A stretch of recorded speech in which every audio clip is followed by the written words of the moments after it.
Hello, everyone. Shall we start? Nod, smile. I don't live without interaction. My name is Hrvoje Jasak, and I'm going to talk about the finite volume discretization. I've been teaching this for about a decade and a half. And thinking about this, it took me about a year and a half to understand what's going on when I started doing my PhD. And it took me about a decade and a half to really develop this knowledge to the level that I would like all of you to have. Here in the background, we have one of my postdoctoral students, and Tessa is smiling. And she will confirm that there is a legend that when I walk into the room, Cfd codes start working. Okay, and people suffer on their own, and then I just go and change some inconsequential settings, and then everything suddenly starts working. So what I would like you to teach today is this special knowledge of not what the basis of finite volume discretization is, but what are these intricate things in the background that connect various parts of your knowledge in convection difference in scheme, boundedness, meaning of partial differential equation sets and the solutions, and linear equation solvers. Okay, because all of these four things that I have mentioned are really critical in getting your code to work. So let's go back into the comfortable world of commercial CFD codes. And I worked for these companies for a number of years, 12 years altogether. And we used to joke in a very rude way that the code is set up so that an average idiot on an average day on a terrible mesh can produce the result which is not clearly wrong. Okay, and that may be a description of commercial CFD of early 2000s, but this is not what you want to do. So today we have super powerful computers. We know about the discretization and the equation sets, and you really want to produce the best solution that you have with the tools. Also, one of the things that I say is that these companies, including the work that we do with OpenFOAM, they did not invent the finite volume method, and they did not invent any of the little tricks that make everything work. So to start with an anecdote, when I started working at StarCD, and I brought foam with me, one of the first things that they did to me is they said, well, what's this little rubbish that you wrote? That code wouldn't survive 5 seconds in the world of commercial CFD. Here's one of our examples, and I have picked one at random. So why don't you try and run it, and you will see what rubbish your code is. And guess what? They were right. I couldn't run a single quote unquote commercial CFD case at the time. And then one of my mentors, Professor Demirjic, who worked there for a while, took me away during one coffee break, and they said, they're making an idiot out of you. There is about 4 or 5 tricks that you have to put into your code, and then you have everything that they have as well, and your code will suddenly start working. Okay, so I'm here to teach you these 4 or 5 tricks in a very profound way, and I will assume that you know the basics of the finite volume discretization. To go back into the 1990s, at the time, 60, 70, 80% of the commercial CFD market was fluid flow and heat transfer. So you would do steady state, typically incompressible, turbulent flow with the K epsilon turbulence model. And if you had to solve buoyancy, that was like, oh, I'm doing buoyancy. Or if you had to do free surface flows, we have just invented the algorithms that can properly do free surface flows. Today, we have Alexis in the audience doing chemical reactions in multi-phase on a gas-liquid interface, or we have other people doing coal combustion or magnetohydrodynamics, etc., which means that you need to have a more profound understanding of the physics models that you're solving as well. And here I speak about one particular thing, and that is the variable that you're solving, things like boundedness, stability of boundary conditions, etc. And I will try and cover a lot of that. I understand there is no mic, so what we will do in terms of questions, feel free to stop me while I'm talking, raise your hand, ask me a question. I will repeat it for the audience online, and then we will take it from there. Okay, so here's my menu, okay? We are talking about best practice guidelines because all of this stuff is written down somewhere. So there are no secrets, okay? And I will also talk from the background to the discretization requirements, convection, diffusion, source and sink, boundary conditions, and then some default settings. Okay, do you remember that legend that I told you that CFD codes start working when I walk in? It's all here. Okay, so you can do that trick as well. So the introduction that we started talking about is what is the best practice in commercial CFD. And typically you have first order and second order. And when you switch from first order to second order, they will not tell you what they're actually doing. Okay, and the entire commercial CFD is really nasty about that. So to avoid gossiping about current codes, I will tell you about star CD. And we had first order settings that everybody was using, and we knew that the solutions were rubbish, but it satisfied that criterion on an average engineer producing a solution that wasn't obviously wrong. And sophisticated people say, well, let's switch everything to second order. And then the code would start producing garbage, which was clear. You would have wiggles, you would have negative temperatures, negative densities, etc. And then we had this little thing called switch 80. Okay, so what you do is you set everything up second order, the client complains, and then you click switch 80, and switch 80 says, we won't tell the client, but the entire code is going to be switched back to first order, and they will never notice the difference. Okay, so this is how dishonest the game is. Okay. The second part is that the default settings are extremely important. So during my commercial life with CFD, there was a company producing gas turbines, and the new release of commercial software came out, and they flew into the headquarters and says, people, what's going on? According to your old software, our gas turbine combustion chambers are safe. And according to the new one, all of our passengers are dead because the maximum temperature has exceeded the limit. Okay? No, it didn't. Okay? So some of the default settings have been changed. They have not been careful enough in accepting the new versions. And indeed, in serious CFD companies, when you run commercial codes, you will have test cases from your clients deposited with your company to make sure that they can do their work. On the other side, you also have the same. So if you go to somewhere like Mercedes-Benz, they will not just switch from the old version of the software to the new one. They will run a set of acceptance tests. Okay, so what do we have with OpenFOAM? It's a disaster. The default settings are practically non-existent.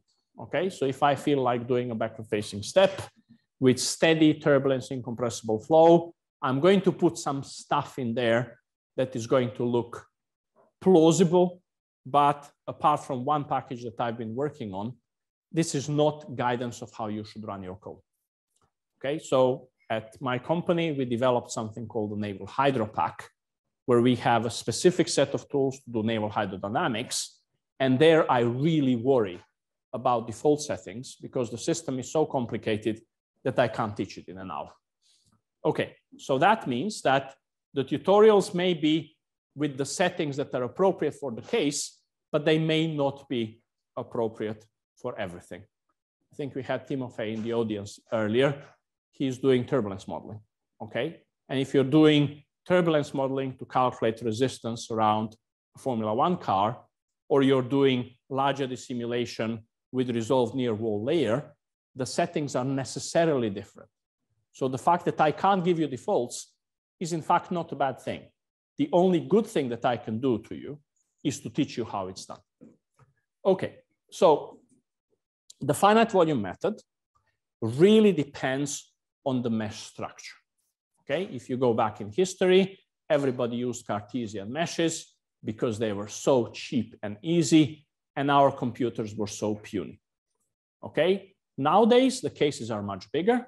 The problem of mesh generation is significant, and we are running on hexahedral, tetrahedral, polyhedral meshes with boundary layers, CF mesh, snappy hex mesh, with various sophistication. And when you're doing mesh generation, you really need to think about what your problem is. So again, in naval hydrodynamics, my Reynolds number is going to be 1 billion, which means that I can't have resolved near wall boundary layers, and I have to do everything to make sure that my wall functions are working properly. Okay, again, if I have a mirror on the car and I'm looking at the acoustic signature, I don't really care about the boundary layer because this is a pressure effect. Okay, so going back to about 2010, AIAA, which is the American Institution of Aeronautics and Astronautics, ran a workshop saying, here's the geometry of an aircraft. Can you calculate drag in cruise? Can it be any easier than that? Not really, right? The results varied 40%. So they did it again 2 years later, and they said, well, this time we are going to define you the settings of the code that you're doing. And the result within the Fluent submissions varied by 40%. So they said, okay, we're going to give you the mesh. And it wasn't a puny mesh, it was 140 million cells. So not every research group could actually do that. And the result varied by 30%. Okay, so that goes to show that you are an important cog in this cycle and that you really need to understand what's going on. Okay, so let's start with the discretization of various bits. And I will start with the easy stuff, assuming that you know how to do finite volumes. Do you actually know how to do finite volume? Raise your hands. You don't. Okay, so good. The comment was, I've got a book. Okay, so what the book says? Using the Gauss theorem to discretize. That's all I want, okay? So being able to discretize the gradient, being able to discretize convection, being able to discretize diffusion. And I will repeat it quickly in a few sentences, right? So when we do the gradient scheme and you're on the Cartesian mesh, you will typically do right minus left over the distance, top minus bottom over the distance. And if your mesh is Cartesian and uniform, you're doing pretty well. Okay, the first step is I stretch the mesh on one side, and now my right cell is bigger than my left cell. So when I do right minus left over the distance, the point in the middle is not actually in the middle. So instead of doing that, I will do right face minus left face over the distance because the cell center is in the middle of the cell and the stuff is working. Okay, so the next step would be, well, this is not Cartesian, I'm going to turn it around. Okay, and then you will say, invent yourself a coordinate system that aligns with the local left, right, top, bottom, do the same trick, and then do a Jacobian transformation into the global coordinate system. You still follow me, right?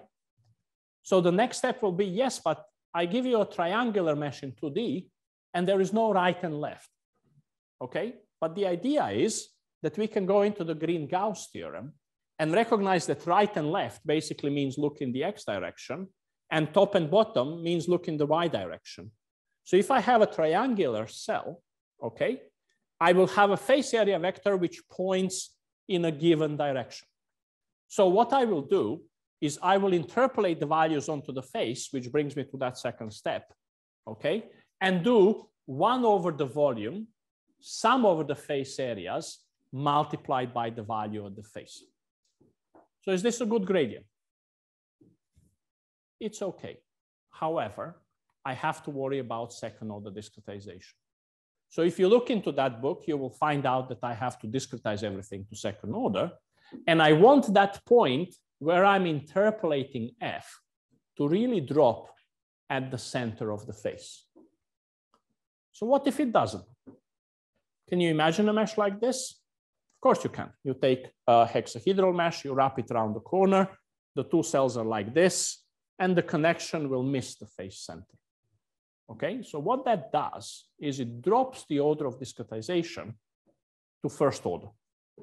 Okay, which translation into a normal language says your gradient is going to be rubbish. So what we need to do now is to find out how to deal with something as simple as a Gauss-Green theorem if your mesh is not perfect. Any ideas? Okay, in fact, it took quite a while. And then the guy who worked on that, his name was Samir, he said, well, I don't care about all this finite volume stuff. I have my cell center and I have a bunch of neighboring points where there is data. So how can you fit a function through a set of data? Easy, that's called the least square fit, right? So instead of playing the finite volume by the book Green Gauss game, we can calculate something called the least square gradient, which basically said, if I sit at the point P, which is the center of my computational stencil, and I have a cloud of points n around it, I can tell you that the least square fit function should give me the value at the point n, which is the value at the point P plus vector Pn dotted with the gradient of my function at the point P, right? So it just says, go from here, the gradient is that big, move to the other point. But I have to make a least square fit on that. So what I will say is, I would like my gradient to do that, but it doesn't. So the error that it makes is the value at my point n minus the extrapolated value from the location of point P. And what I do now is I say, I want to minimize the sum of the square of these values, okay? So I write the error is the sum of the weight times the error square, and I will talk about the weight later, okay? So that is going to give me a tensor G, which says Wn, dn, dn, where dn is a vector from P to n. Any problems with that? So here's my first trick. What are the dimensions of G? It must be nothing. Why? Because if I'm fitting on a computational molecule, which is 10 to the minus 9 meters, or a computational molecule, which is 1 meter, my least square fit should do the same thing. Okay? And the dimensions of D is distance, that's meters. Okay, so if I want to make this dimensionless, my weight must be 1 over meter. And what does it mean? It means that if the cell is far away, it is less important for my local least square fit. Okay, so the least square says, go calculate DD, do the inverse of that matrix, dot it with D, multiply by the weights, and multiply by phi n minus phi p. Okay?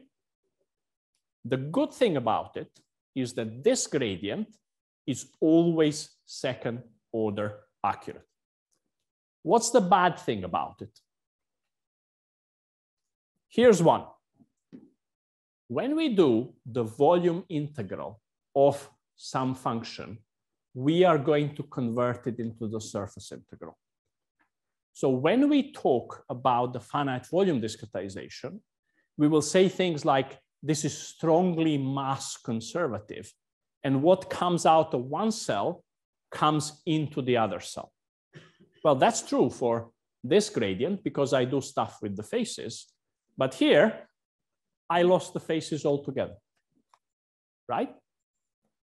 The second thing is, there is a particular kind of mesh where you must use this one. Any ideas? Non-conforming mesh? Not really, no, tetrahedral. Okay, so if you think about 2D and you make a mesh out of triangles, every triangle has only got 3 neighbors. And I need 3 neighbors to fit the plane. Okay, so that means that I don't really have a least square fit. I will hit all 3 neighboring points. Okay, in tetrahedral meshes in 3D, that miss of the face center that happens in this integral is extreme, which means that on tetrahedral meshes, your Gauss gradient is really rubbish. Okay, so when your meshes are bad, you will want to use a least square gradient. If I have a polyhedral mesh, do I have the same problem? Not really, because I have plenty of neighbors. And in fact, if you talk about the finite elephant discretization, which I insult because I'm so jealous of it, it's got lots of neighbors, okay? Because you will be looking at point-to-point connectivity. So the number of things that I have to fit the gradient is much bigger. Right, now, can we make this better?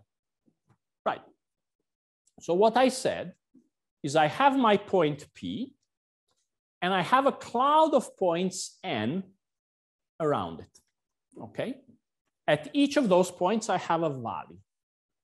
And I also have a danger of my gradient being rubbish. Okay, now please note, I am being very sneaky here because up until 30 seconds ago, I talked to you about the second order accurate gradient. And now I'm saying, well, my gradient is second order accurate, but it's still rubbish. So how would you catch a bad gradient? Okay, so here's a little trick. I will sit in the point P. I will calculate the gradient. And then from every point P to every neighboring location, I can calculate phi P plus dn dot grad phi P. And that one, I just calculated for you. Okay? But I can do a further check. And the check says, sit in the point and all of my neighborhood.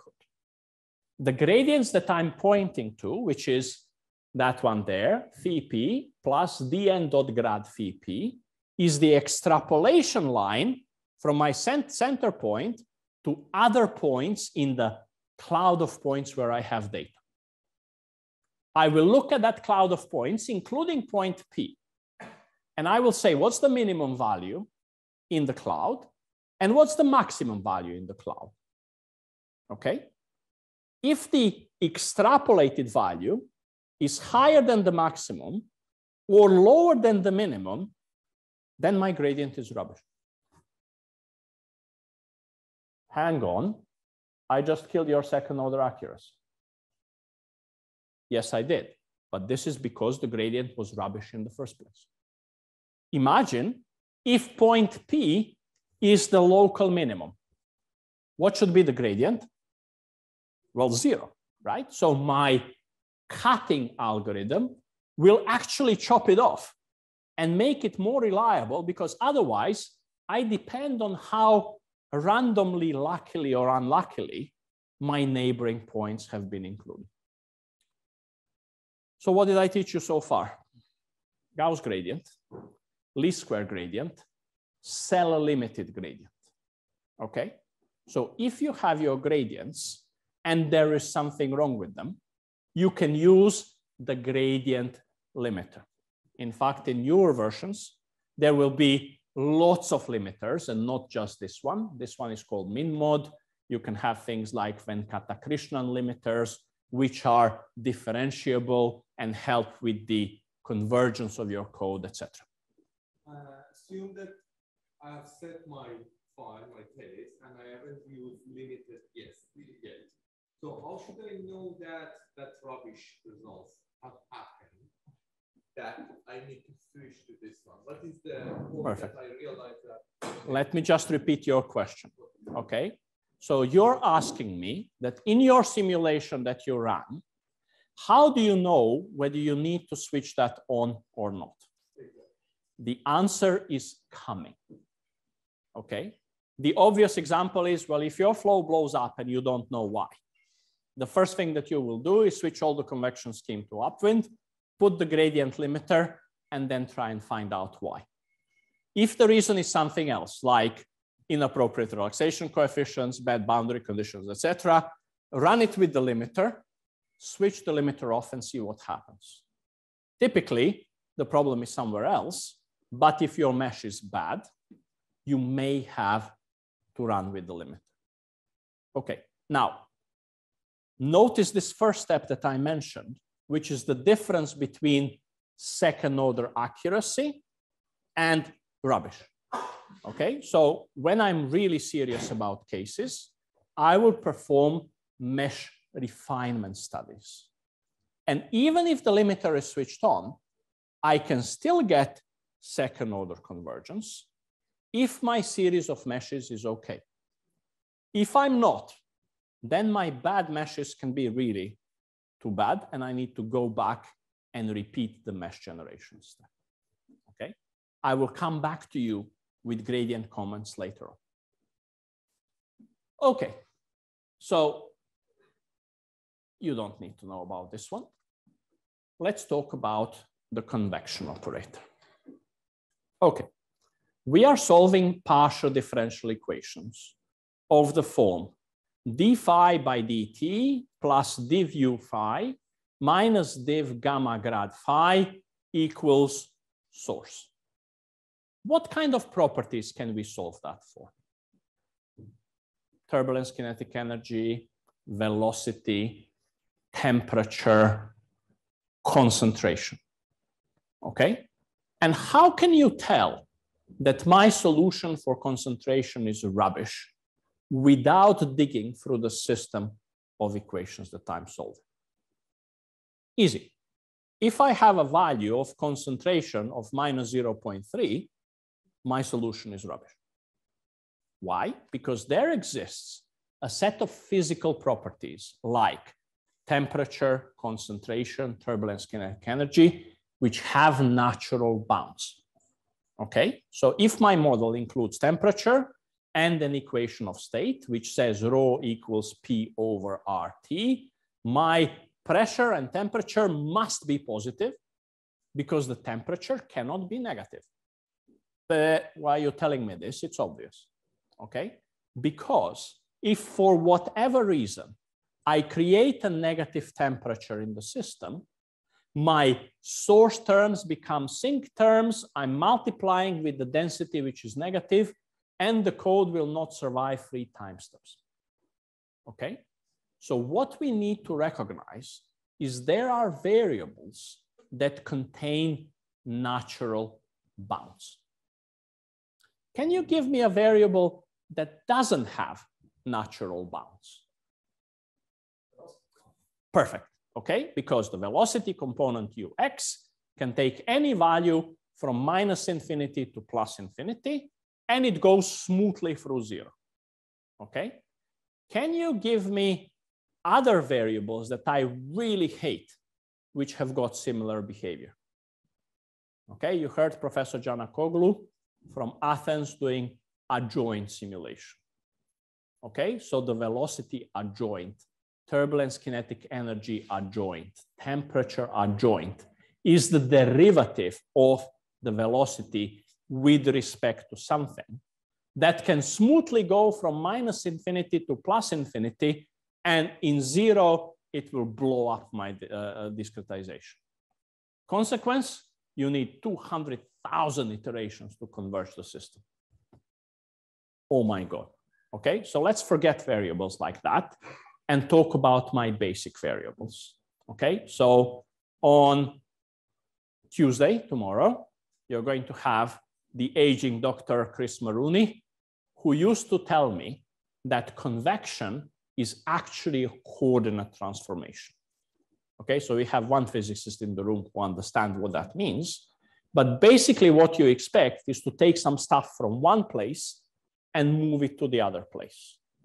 In the process of moving, the bounds need to be satisfied.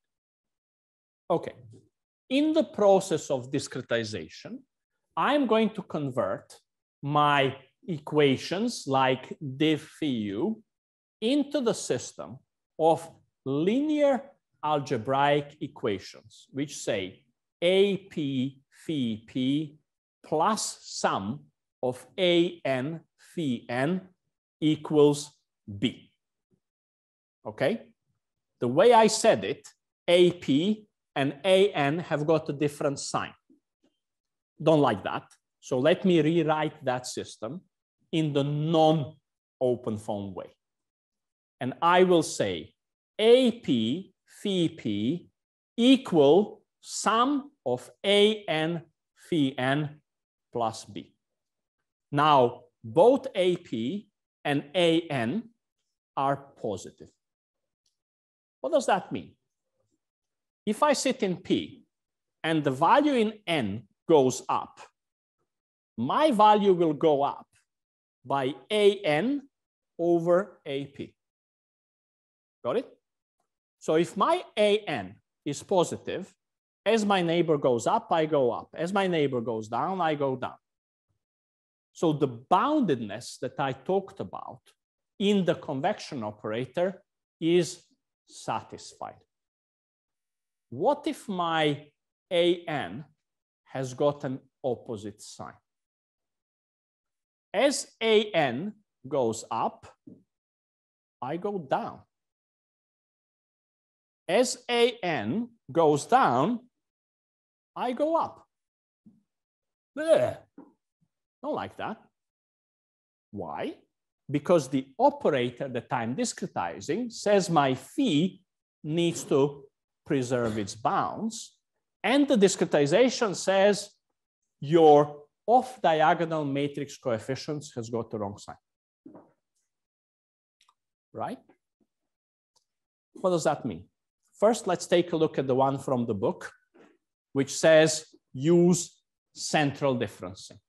So my phi f will be fx phi p plus 1 minus fx phi n, where this fx is the interpolation factor. To make it easy for you, say half. So that means when I have the value in P, the value in N, and the face in between, the value at the face is half of the value left and half of the value right. Got it? But what's the sign of the coefficient? I don't know. It depends whether the flux is going out, in which case it is negative, or the flux is coming in which case it is positive. So my coefficient that comes from central differencing can have an unpredictable sign. One step back, if I'm solving for the temperature and I use central differencing on the convection scheme, I will get an unboundedness problem, which will likely kill my solution. Okay, now notice, this is totally fundamental. You have the matrix coefficient with the wrong sign. Okay, so the way we fix that is we use upwind differencing. Okay, upwind differencing is first order accurate. It is the default in most commercial CFD codes.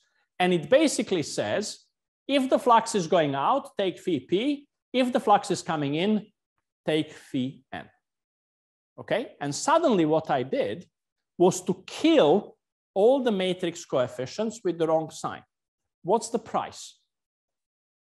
It is called numerical diffusion, and it will smooth things out, okay?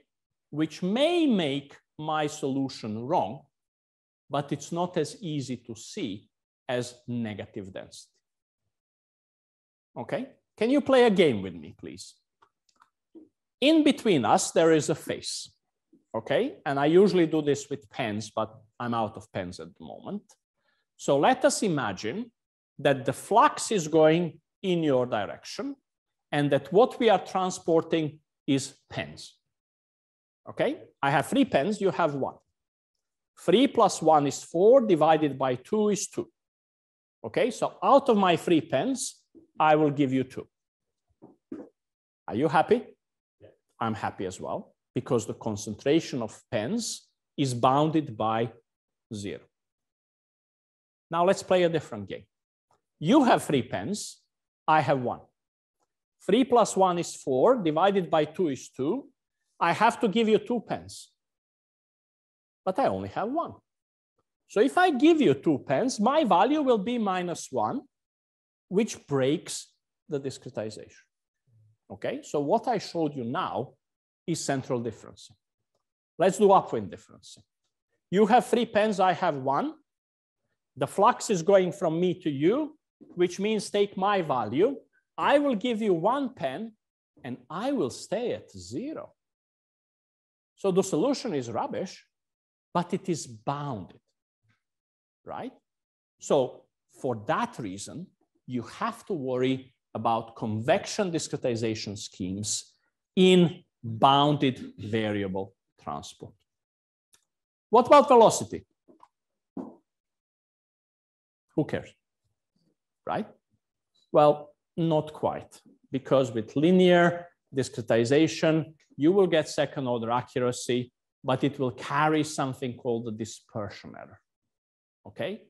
So instead of that, I typically use a scheme called linear upwind, which says, find the upwind cell, do the extrapolation, and use that value on the face, because it gives me upwind bias, so you will find out how many pens I have.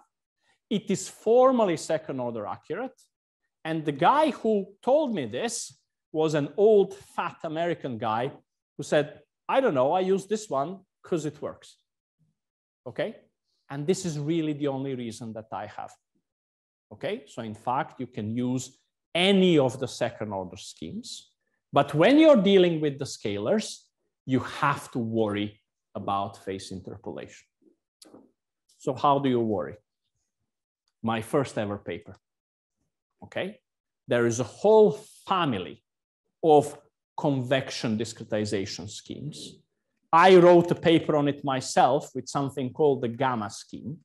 And the idea was, let's do the minimum intervention that I need to make this run. Guess what?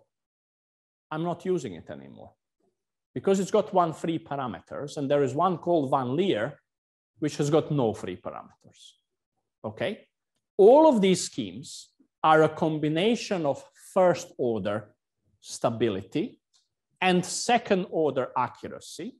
And then you have diagrams like total variation diminishing or normalized variable diagram, which tell you cook it like this, and any line that you pull through the blue or the red area is fine. So guess what? For practical purposes, all of these schemes are really the same. Got it? Pick one and don't mess with it, because you're not going to get more than 1% accuracy improvement between one scheme and another. Okay, so let me give you a little trick from a coffee break in late 1990s that I still laugh about. We started doing free surface flow using the volume of fluid method, okay? And this variable is strictly bounded between 0 and 1, okay? And we had to invent a new family of convection discretization schemes which would compress my free surface to be as thin as possible. Okay, then Henry Weller came and he changed the discretization of the compression term, but the main convection term still caused trouble. Okay, in a water-air system, the density ratio between water and air is 1,000 to 1, which means that unboundedness of minus 0.001 can give me a negative density and kill it for me. So we were having a coffee break, and during a coffee break, I said, I'm so stupid, okay? Run the normal Van Leer scheme everywhere, and then find out whether your variable in the 2 cells is even a tiny bit less than 0 or greater than 1. And I'm talking 10 to the minus 12, okay? And then go on to that phase, and just for that phase, switch the scheme to upwind. Okay, so you can have 15 million cells in your mesh, and you messed with one convection discretization coefficient by putting in the scheme that I know will give me boundedness, and that improves everything. In fact, one poor guy at Imperial College abandoned his PhD because he couldn't produce a single result for 1.5 years because he changed the scheme from one layer to from one layer 0.1 to one layer.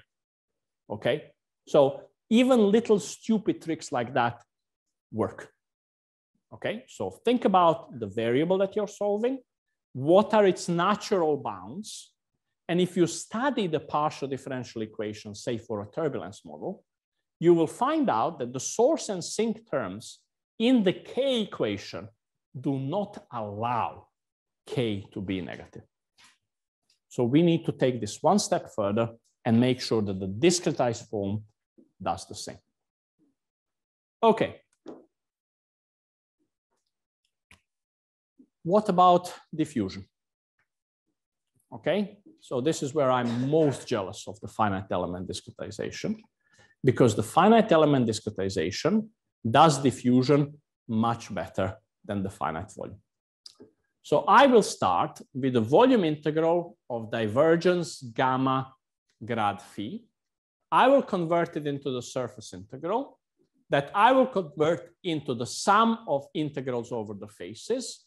And in the end, with second order accuracy, I will get gamma at the face, which is my diffusivity factor, face area vector dotted with the gradient on the face. Okay, so again, I sit with the face between you and me, and I say, what is the gradient in that direction? And it is your value minus my value over the distance. Okay, so let's take a little intermezzo here. If your mesh is orthogonal, this is the nicest operator that you can have. The diagonal and the off-diagonal coefficient have the same sign. I moved it to the right-hand side.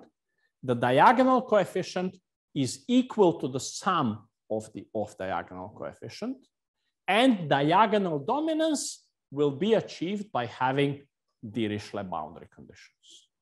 This is typical for the elliptic operator, and in fact, it is better in the finite volume than in the finite element, because in the finite element, for corner elements, you're going to have the coefficient of the wrong sign.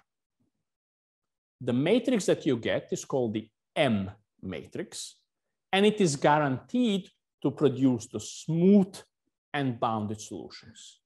It is about as expensive to solve as you can possibly imagine because of its elliptic nature, which means that every point in the solution depends on every other point in the solution. But life is not like that. So my PN line, which I show with the vector D, is not parallel with the face area vector. And this thing I call non-orthogonality.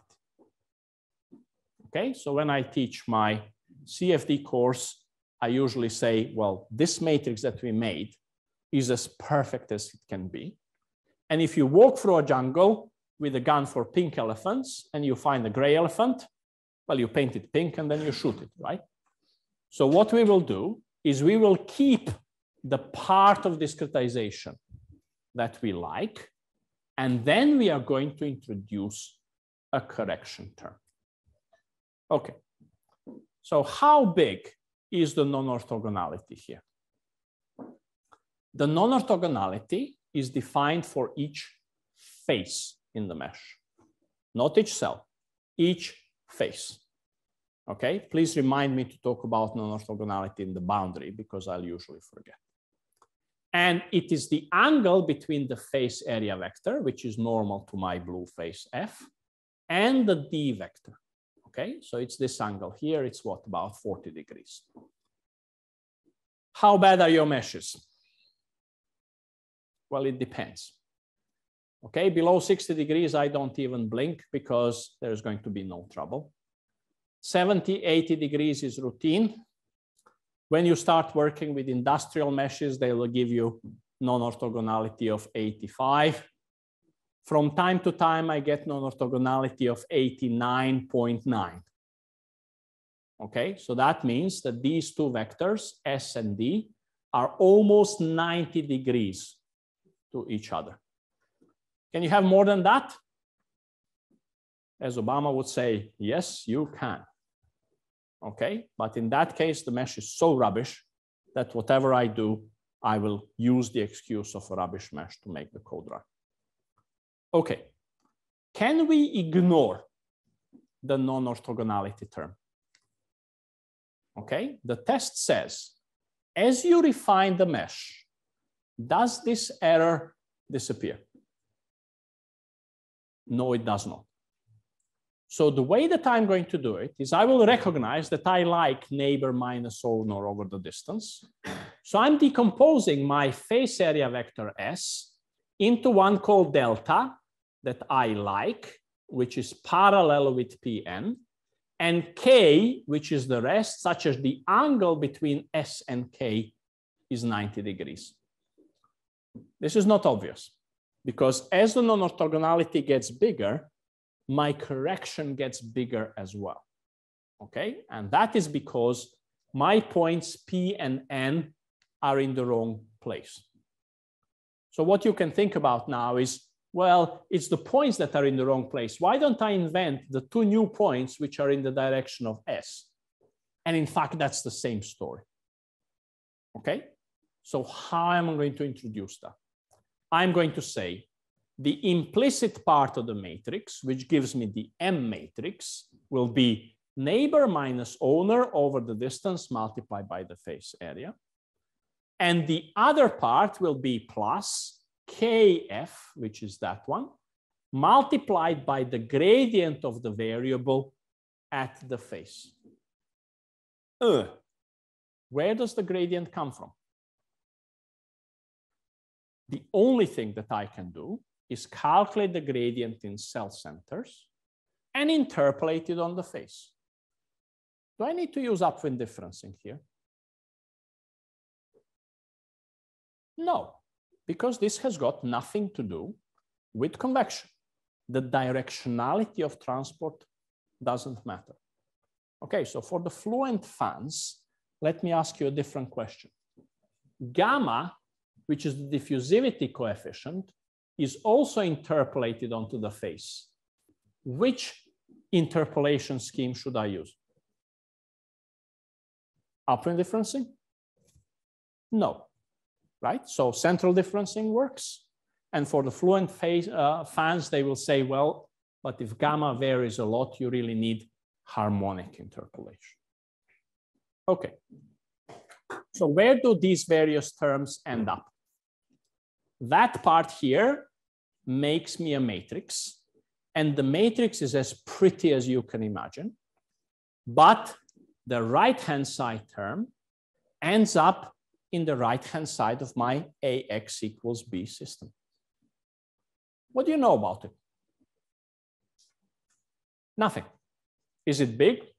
I don't know. Is it small? I don't know. Is it positive? Is it negative? Okay, but my variable phi could be turbulence kinetic energy. And if I have big negative source term, it will drive it down. Okay, so in some way, I have to limit the term. Can anybody help me with this? No, because with convection, we spoke about convection boundedness criteria, off-diagonal coefficients being the same sign, blah, blah, blah. But here I just have a source term, and it's the source term that I know nothing about. And to return to the previous discussion, I'm interpolating the gradient. What if the gradient is rubbish? Okay, so that one can really hurt me. So this is what we do. We will say the implicit part of the flux is lambda phi n minus phi p SF over dF. And the explicit part of the flux is kf dot grad phi f. Which one's bigger? I don't know. The only thing that I can tell you is that if there's no gradient between P and N, that one will be small, and quote unquote, nothing happens in the solution. If the solution looks smooth and the second term is big, it's probably because my gradient is rubbish. So what I can do is I can say, limit the right-hand side correction explicit term that I know nothing about to make sure that it is smaller than the implicit one. So if I have a rapidly varying solution, then my implicit gradient is going to be big, and I can afford to have a big correction. Okay, but if my implicit gradient is small, then I either have a rubbish mesh or I'm really unlucky, meaning in that direction there is no gradient, and in the normal direction there is a huge gradient. Okay, so that will be Laplacian limited or corrected diffusion scheme. What about momentum? Will I use that? Oh, yes. Why is that? Because I don't know how rubbish my gradient is. Got it? If you have a perfect Cartesian mesh, what will that do?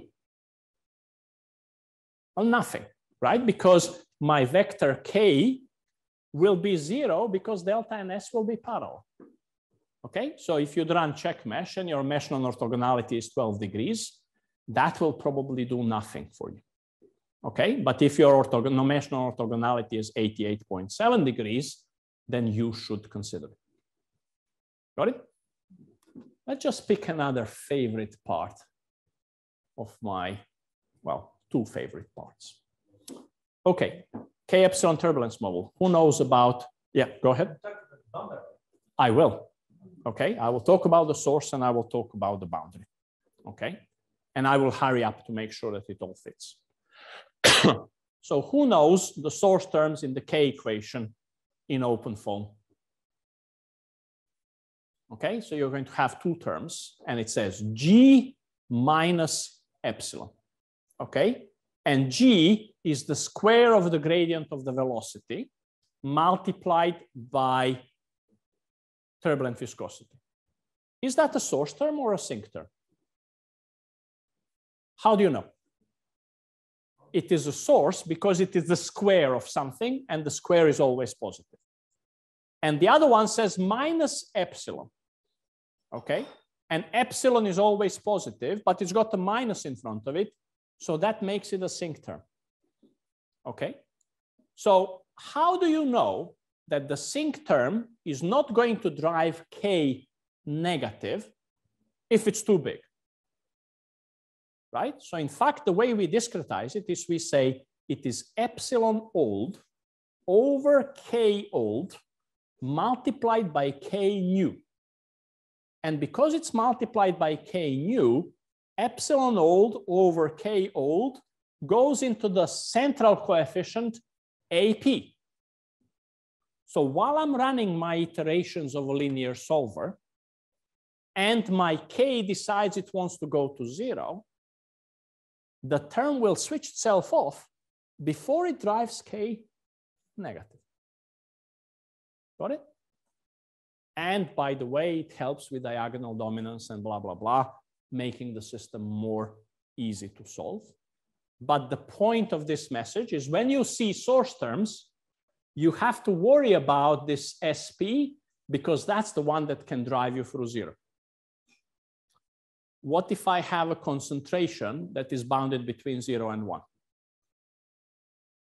Well, then I have to worry about the source term as well, because in the nature of the model, there will be something saying when your concentration approaches 1, your source term must become 0.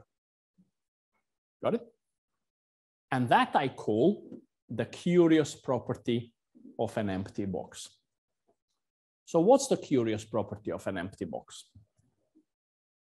You can't take anything out of it, right? So if the contents is 0 and you're checking what's in the box when you're taking things out, you're never going to end up with the negative concentrations of the cats in the box because the last time you open it, it says, oh, there's no cats left.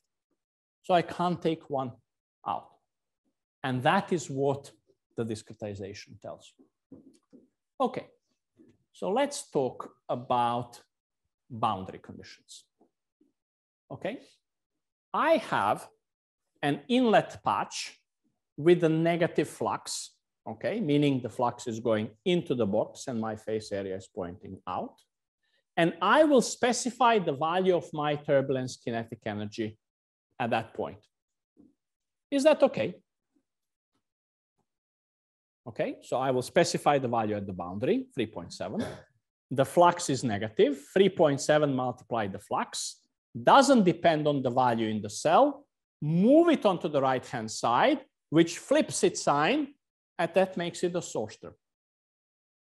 I'm super happy, right? Why? Because the source term can drive K up, and it's the same like saying, well, there is a volumetric source of stuff in this cell.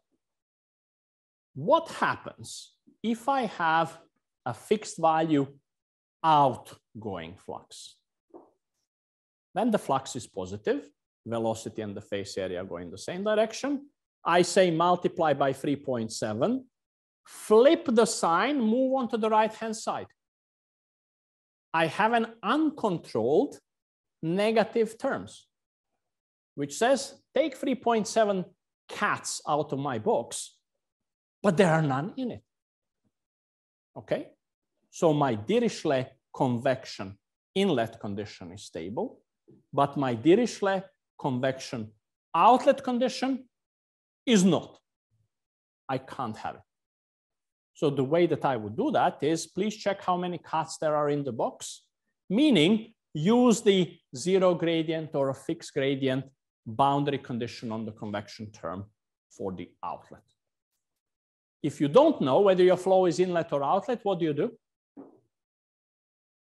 Inlet, outlet, let it decide. What about the source term? If you don't know if your source term is a source and a sink, what do? You use something called SUSP, which says, look at it one cell at a time. If it's positive, it's a source. If it's negative, put it into the diagonal. Okay. Last 2 seconds. What about diffusion? Okay. So in diffusion, I can have two types of boundary condition. The first one is a fixed flux boundary condition. If it's going in, it drives the value up. If it's going out, it drives the value down. Can that hurt you? Yes, of course it can. You run buoyancy-driven flow in, I don't know, a metal production line, and you specify the heat flux that you're taking out of the metal being 5 megawatts. And then you find that the temperature of the metal next to the boundary is minus 3000 Kelvin. You didn't check what's in the box. So what we will do in that case is we will convert the gradient boundary condition into the Dirichlet condition, saying, aha, the value at the boundary with extrapolation should be minus 3000, but I will not allow you to be below 200, right? And then my flux boundary condition can be converted into the Dirichlet boundary condition. Can the Dirichlet boundary condition hurt me on the diffusion term? No, it can't, okay? Because that is the M matrix. It is about as perfect as you can imagine. Okay, so what's the conclusion? The conclusion is when you start doing something new, meaning something better than incompressible turbulence steady state flow with the K epsilon model, read the model. Find out what variable you're solving for. Describe the variables which are bounded, which are unbounded. Worry about inlets and outlets. Worry about source and sink terms. Choose your discretization for the convection scheme and the diffusion scheme as simple as you can. Get the solution, okay? Because otherwise you don't know whether it's a convection term, diffusion term, gradient term, boundary condition causing trouble. And then add things in one at a time until the thing breaks. And when it breaks, use some of the knowledge that I just gave you to figure out what happened. Okay, you have been quite cooperative, so thank you for that. I give you back all your pens. Are there any questions?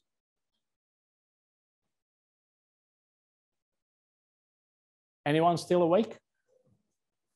You mentioned with the limiters that they're virtually indistinguishable between a 1%. Yes, they are. Is there any advantage of your time constraint or the time it takes to run these limiters, or are they? Right, now you're bringing fond memories to me, okay? So let me take you back to the journey. Okay, so that thing here was the first convection discretization scheme implemented in OpenFOAM. Okay, that one here. Okay, and it is central differencing. Okay, now imagine that you have a perfect Cartesian mesh flow going diagonally from left to right, and tell me what is the central coefficient for this scheme? 0. Okay, because if I have a mesh, it says half, half, half, half. All this half cancels out. The flux that goes in is equal to the flux that go out, which means that the discretization of the convection term on its own give you a matrix with a 0 diagonal. Can't solve it, right? So in order to solve it, you have to have the DDT term to give you diagonal dominance back. Okay, and that will bring things like the CFL number. And if your CFL number is not less than 1, then your Gauss Seidel solver will blow up. But your CG solver will not. Okay, so what the young idiot did, he implemented the scheme exactly like this. Okay, 5 years later, we started doing larger dissimulation, and we said, wow, how good is this code? It's so much better than StarCD. It doesn't have any numerical diffusion. Too right, it doesn't, because that is the most stupid way of implementing second order accurate convection difference scheme, because I built myself a matrix coefficient of 0. So does anyone know what the book says when you're implementing the Van Leer scheme? It says, make me the nicest matrix that you can, which is that, or upwind differencing, and put the difference between the first order scheme and the second order scheme into the right-hand side. You like it? Hate it, because it is an uncontrolled source term, like the one that we got from diffusion. Okay? But in fact, everybody does that, and they call it deferred correction. So even if I do linear upwind for the momentum term, my matrix will be upwind in the convection, and the source term will be whatever you like. Okay, now I forgot your question, so can you please ask me again? You mentioned there was no accuracy with the limiters. That's right. Okay, so if you go back to any of the TVD and NVD schemes, the way they're implemented in foam will be raw like this, okay? There are schemes with DC in the end, which means deferred correction, okay? And any line that you pull here will only make a difference in maybe 1% of your case, of your faces. If you're outside here, which means that you're in the region of wiggles, you will use upwind anyway. And if you're within the pink region here, you want to use as much central differencing as you want anyway. So it is just how bent that line is and whether you have the flavor for it one way or the other. Good. Any questions online?